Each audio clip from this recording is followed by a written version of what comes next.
কি এত আকাশ পাতাল ভাবছিস দাঁড়িয়ে? ভাই ক্লাস 12-এর পরীক্ষা তো শেষ হলো, কিন্তু আসল পরীক্ষা তো এখন শুরু হলো রে।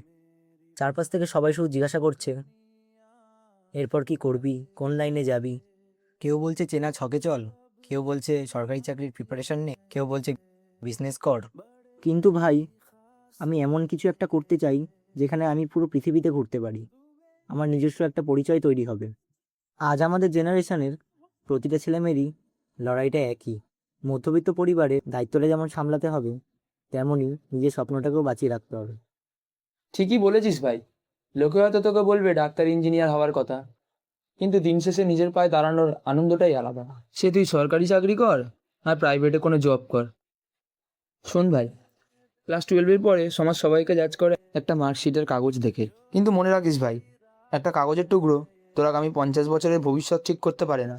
নিজের ওপর বিশ্বাস রাখ, ঠিক পারবি। লড়াইটা শুধু ছেলেদের একার কিংবা মেয়েদের একার নয়, লড়াইটা আমাদের নিজেদের প্রমাণ করার, সমাজে নিজেদের প্রতিষ্ঠা করার।